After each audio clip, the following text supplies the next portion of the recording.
Halo semuanya, Sawadee-krap, selamat datang kembali di segmen analisa. Kembali kita update terkait dengan perkembangan kasus Brigadir J. Kalian masih ingat di beberapa video terakhir ini aku beberapa kali mempertanyakan tentang CCTV yang sumbernya berasal dari rumah pribadi Ferdy Sambo dan juga Putri Chandrawati yang pertama kali ditayangkan di CNN Indonesia, kemudian ke Harian Kompas dan juga Kompas TV.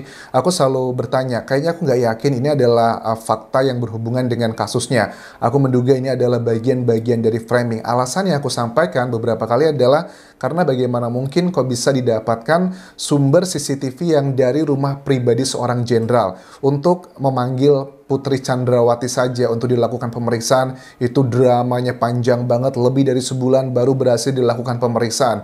Bahkan sudah menjadi tersangka pun masih belum ditahan dengan alasan sakit. Itu kan nggak gampang banget untuk menyentuh anggota keluarga jenderal, apalagi untuk masalah CCTV. Nah kemudian pada saat aku melihat keterangan dari ahli digital forensik Abimanyu Wahyu Widayat juga berpikiran yang sama. Dia mengklaim bahwa CCTV yang beredar selama ini terutama dari rumah pribadi Ferdy Sambo itu adalah palsu. Tetapi beliau mengatakan ada alasan-alasan secara logikanya dan ini akan aku silangkan dengan data-data lainnya dan aku agak sedikit yakin bahwa sebenarnya Ferdy Sambo aku melihat dari trennya dia ini sepertinya sudah mulai menyerah, sudah mulai ya sudahlah saya akan terima hukuman gitu. Dia udah dalam level yang kayaknya saya pasti akan dihukum. Tetapi langkah-langkah yang dilakukan saat ini adalah timnya sepertinya membuat berbagai misinformasi karena kalau tidak bisa diyakinkan ya dibingungkan dan tujuannya adalah aku menilai sepertinya tim Ferdy Sambo ini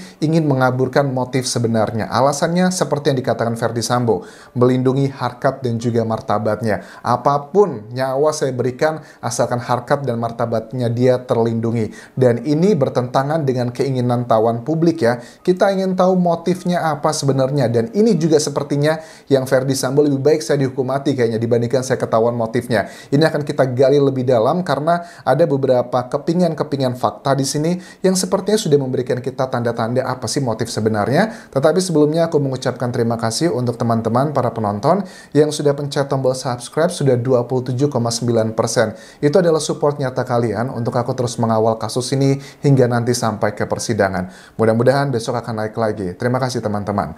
Oke, lanjut sekarang kita bahas satu persatu. Abimanyu Wahyu Widayat, ahli digital forensik pada saat memberikan keterangan di Kompas TV, beliau mengatakan begini, CCTV yang dari rumah pribadi FS itu jelaslah editan karena time frame-nya itu kecil sekali dan pasti itu sudah dipotong.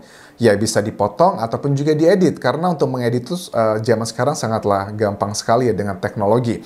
Kemudian kalau secara logika alasannya selain itu apa lagi?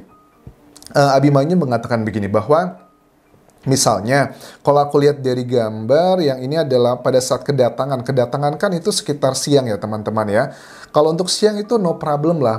Mataharinya masih oke, masih terang. Aku cek dari foto itu sekelilingnya masih oke, make sense semuanya. Tetapi yang dikritisi adalah saat PC keluar garasi. Oh berarti yang saat keluar garasi ini adalah konteksnya pada saat Putri Chandrawati selesai dilakukan PCR ya. Itu dia langsung mau menuju ke rumah dinas. Itu kalau aku lihat kan jamnya keterangannya itu sekitar jam 5-an ya teman-teman ya, jam 5-an sore. Nah waktu itu aku tidak ngebahas di belakang itu cahaya terang karena ini adalah kesalahanku juga. Aku kan tinggal di Thailand. Di Thailand tuh jam 5 sore apalagi di tanggal 8 Juli itu yang notabene masih musim panas banget. Memang di Thailand tuh cahayanya masih terang banget kalau jam 5 sore. Tetapi pada saat aku dulu tinggal di Jakarta, aku flashback kembali memori jam 5-an sore itu mah sudah agak mataharinya udah bukan lagi matahari yang terangnya seperti ini. Karena kalau matahari jam 5-an sore kan pasti sudah agak kayak kuning-kuning gimana begitu. Tapi kalau kalian lihat lebih detail ya, itu cahaya di luarnya itu cahaya kayak jam 2 siang atau maksimal jam setengah 3 siang lah, antara jam 12 sampai jam setengah 3 siang itu adalah di bagian pertama pada saat PC itu keluar dari rumah pribadi menuju ke rumah dinas. Itu juga yang dinyatakan oleh Abimanyu di sini. Kemudian juga Abimanyu mengatakan pada saat kembali, ini adalah kembali di jamnya itu sekitar hampir setengah 6 sore ya. Kalau keterangan dari hasil kalibrasi itu adalah jam 5.23 sore. Dan Abimanyu juga mengkritisi, coba kalian lihat itu di pintu luarnya, lihat aja itu waktu Jakarta Selatan. Dulu aku di Jakarta Selatan, di Mampang ya, dekat-dekat situ juga. Jam 5.23 itu udah mataharinya nggak seterang itu, teman-teman. Itu adalah kejanggalan juga yang aku meng-cross-check kembali dengan pengalaman pribadiku saat itu. Dan ya, ini adalah, aku boleh bilang menurut penilaianku ini adalah palsu, apalagi dengan keterangan ahli digital forensik tersebut. Tetapi kan nggak mungkin Anjas, kalau ada satu palsu, nggak ada palsu-palsu yang lainnya. Sama kayak aku memeriksa misalnya kayak tulisan mahasiswaku di Thailand. Ada satu paragraf yang nyontek plagiarisme, kayaknya nggak mungkin kalau plagiatnya cuma di satu bagian aja. Pasti ada bagian-bagian lainnya juga plagiarisme gitu. Makanya aku juga menilai bahwa apakah benar CCTV yang dari Magelang menuju ke Jakarta Selatan yang ada berhenti di pos apa itu kayak pom bensin ya, atau tempat istirahat untuk dugaannya adalah buang air kecil Brigadir J, apakah itu juga benar? Kalaupun memang benar, apakah itu beneran di hari itu? Apakah kalau itu beneran di hari itu related dengan sumber perjalanannya? Itu juga nggak mungkin. Bisa aja kan kita tidak mendapatkan yang namanya foto atau video Brigadir Joshua itu detail. Itu kan kita hanya melihat dari jarak jauh CCTV-nya, baju putih, celana jeans. Kan orang bisa dicari yang mirip-mirip seperti itu. Makanya ini kembali lagi pada saat tim kuasa hukum dari Brigadir J mengatakan ada dugaan telah terjadi penganiayaan sepanjang jalan dari Magelang menuju ke Jakarta Selatan. Tetapi nggak menutup kemungkinan bahwa tim-tim dari Verdi Sambo, mereka bisa aja merekonstruksi hal-hal seperti itu. Kalau dibilang katanya teman-teman pada saat aku memberikan data, ada dugaan bahwa Brigadir J keluar dari rumah pribadi di Magelang, tangannya diikat dari sumber istimewa tersebut. Teman-teman pada bilang ya nggak mungkin lah Anjas, buktinya kan di menuju ke tol itu Brigadir J keluar ke toilet gitu. Kan kita nggak tahu apakah itu Brigadir J atau bukan, karena hanya sosoknya yang mirip, bajunya juga mirip, tidak clear wajahnya seperti apa. Jadi ini nih manipulasi tingkat dewa, teman-teman. So makanya aku melihat kalau tidak bisa diyakinkan, menurut aku ini kita tuh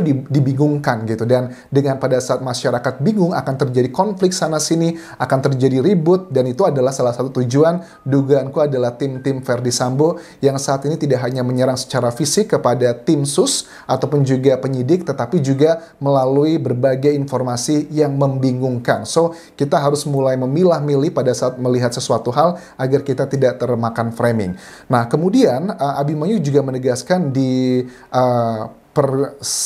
waktu yang PC keluar, kemudian kembali lagi ke rumah dinas, itu kan jaraknya hanya sekitar 13 menit, dan pada saat kembali, PC itu ganti baju dengan baju yang seperti kalian lihat ini. Itu ngapain gitu? Hanya waktu 13 menit, tapi ada ganti baju. Kalau kalian juga masih ingat tentang pembahasanku awal mula video ini muncul di CNN Indonesia, ini yang aku kritisi, ganti bajunya sebegitu cepatnya ya. Tapi aku baca teman-teman komentar gini, Anjas ini gimana sih, orang cuma ganti baju, apa masalahnya gitu.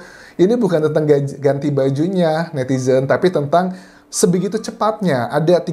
Cuma punya waktu 13 menit dari rumah pribadi menuju ke rumah dinas. Kita lihat dia ganti baju, ada beberapa kejadian harus naik mobil, harus buka pintu, buka gerbang, perjalanannya walaupun jarak hanya sekitar 500 meter.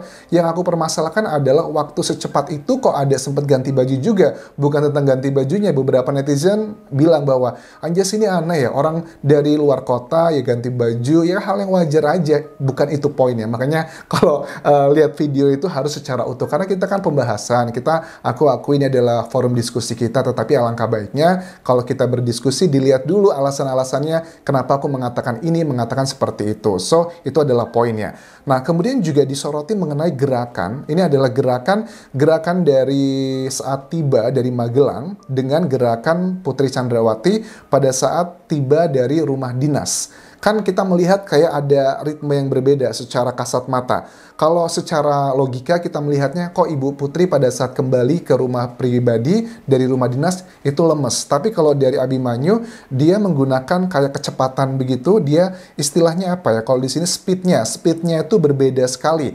Dan memang aku lihat itu lebih gontai, lebih lemes. Apakah ini adalah indikasi bahwa dia itu dibuat lelah selama di rumah pribadi, rumah dinas tersebut. Dibuat lelahnya adalah mungkin dengan ada konflik, ribut, pertanyaan, atau bahkan dugaannya dia terlibat dalam pembunuhan tersebut. Karena dengan keterangan dari Bareskrim juga ya, pada saat memutuskan bahwa Putri Chandrawati menjadi tersangka kelima dan dikenakan pasal pembunuhan berencana dengan salah satu alat buktinya adalah CCTV yang menunjukkan bahwa dia terlibat dari rumah pribadi sampai ke rumah dinas, dia ikut merencanakan juga. Ini kan hal yang sangat berat sekali dan sangat menjadi pertanyaan besar. Tetapi gini Anjas, kalau memang Ibu Putri juga terlibat dalam kasus ini, kan ada dugaan awalnya adalah ada hubungan terlarang antara Putri dan juga Brigadir Joshua. Kemudian ada lagi sekarang, ada hubungan terlarang antara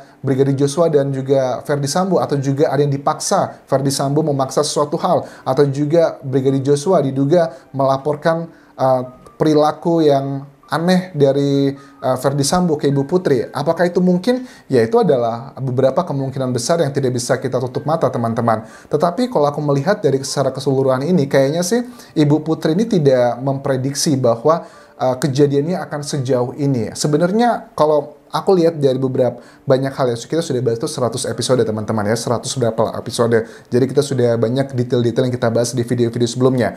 Dari sekian banyak data yang sudah kita dapatkan, aku melihatnya bahwa Ibu Putri ini adalah, dugaanku ya, dia ini memang termasuk yang terlibat dalam melakukan aksi ini, tapi awalnya tidak berencana, dia tidak tahu bahwa ini akan sampai dihabisi gitu. Karena mungkin dia tahu, aku sih lebih setujunya adalah sekarang dengan berbagai data yang sudah kita himpun, Ibu Putri ini mendapatkan laporan dugaannya dari Brigadir Joshua yang ini melukai harkat dan martabatnya seorang Ferdy Sambo. Kemudian Putri ngomong ke Ferdy Sambo, kemudian ribut, cekcok, dan tiba-tiba dengan faktor eksternal ada yang manas-manasin, ngompor-ngomporin, kemudian dipanggil semuanya, mereka ribut di sana, dan ada beberapa hal pada saat sudah terjadi emosional yang tingkat dewa, langsung ujung-ujungnya dihabisi seperti ini.